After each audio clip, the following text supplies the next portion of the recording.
Hey folks, Jez here. So this video is dedicated to Exeter's Pirate Day. The absolute fabulous Captain Cat Vicious herself had asked me to make a video to contribute towards Pirate Day. I was more than happy to contribute towards this. Pirate Day, to those who don't know what it is, it's an annual event which happens in Exeter. It's a fabulous event where you can just dress up, you can go around with people, whether they're new friends or old friends. You can drink, you can sing, you can dance, and most importantly, it raises money for various charities. It's a success every year and it's a fabulous event, and I fully recommend joining or contributing towards them. If you wish to contribute towards them, get in touch with them on Facebook. Their link is at the end of this video, so please stay tuned and keep an eye out for that.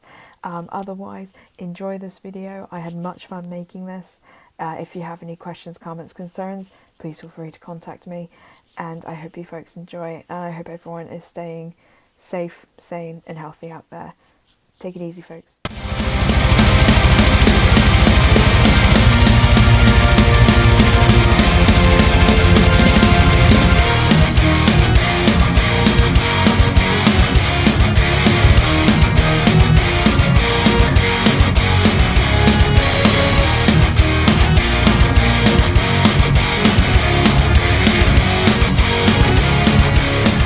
We're going to grab our liquid latex, a bunch of shredded up tissue, and start applying this to my face. This is a layer by layer process, so I tend to do a layer of liquid latex, then tissue, and then liquid latex on top again. Whilst applying this, please make sure that the center of the wound is not fully pat down but is lifted up, so it gives the wound a little more depth. I tend to add 5 to 6 layers of different width of tissue just to kind of add more depth, and also makes the wound look risen. Wait for that to dry. I also added liquid latex in the center of the wound and started tearing out with my nail just to give it more texture. I then grabbed a cheap cosmetic sponge and started tearing out little holes in them to give it that patchy, broken up look when applying the makeup. I then went in with black Snazaroo body paint and started applying it to my eyes, smudging it out with my fingers. Please make sure you don't poke your eye out whilst doing this process.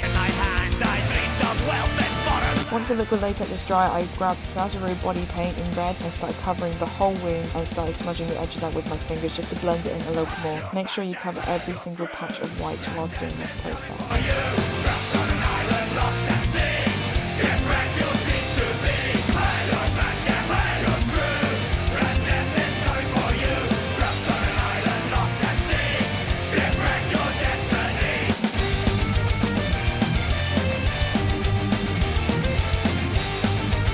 Once the red has dried, I then went in with black body paint and just filled in like the little cracks of the wound. Don't put the black body paint on top because this is what gives the wound depth. So just go for the deep little crevices and little wounds that tend to look like it's deeper than the actual few layers on top.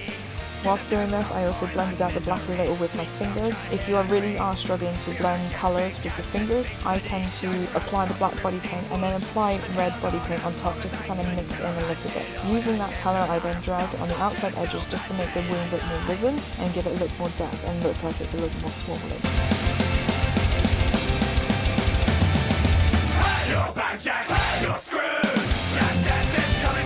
After this, I started applying white or yellow body paint, and I went around the edges and the very top pieces of the wound just to make it look like it's risen and it's swollen.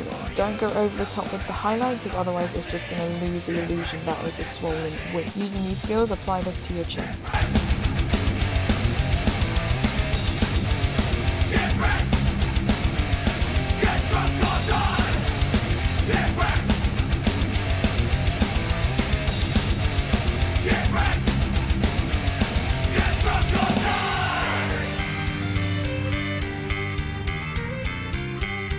Once you've got the black and the red and the highlights all done and dusted, it should look something like a these.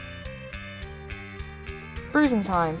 Take your headphone out, Jez, that would be a good idea. So for this, bruises tend to have multiple layers of colour. So using the same torn up cosmetic sponge, I use yellow body paint, then green, then blue, whilst in between each process just smudging it out with my fingers just to make it look like the bruise is more underneath the skin than rather on top of it. Then I went in with the purple. The torn up cosmetic sponge will give the illusion that it's broken capillaries as well. So if you look at a bruise, it's got different size touches and different markings on it, and this will make it look more realistic.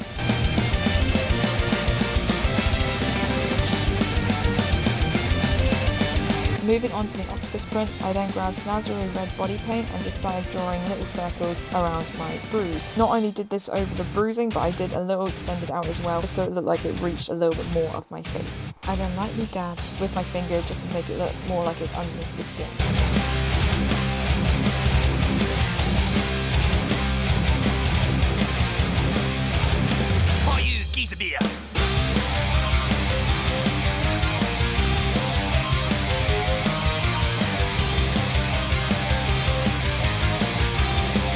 And now would be a good time to take off your necklaces.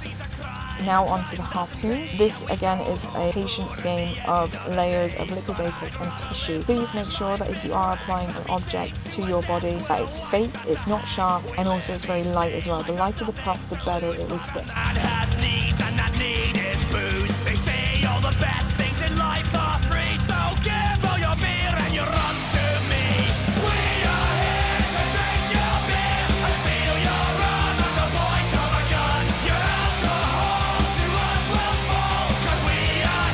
If you really are struggling to hold up the harpoon, I tend to roll up a piece of tissue and place it underneath the harpoon and use multiple layers of the tissue to stick to the very top of it as well. This will give it a better standing until you can do this.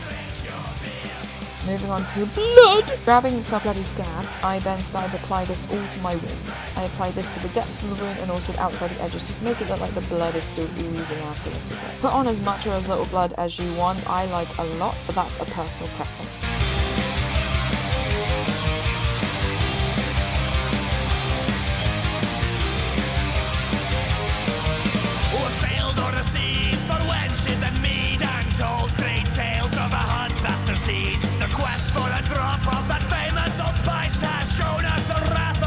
Then grabbing a bigger brush and more bloody scab, I then went round and covered the harpoon wound. Make sure you cover all the white areas. I then went in with my finger and just smudged it out a little bit.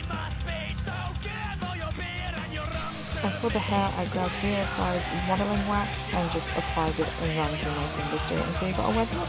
And then once all that's combined, you should have something like this.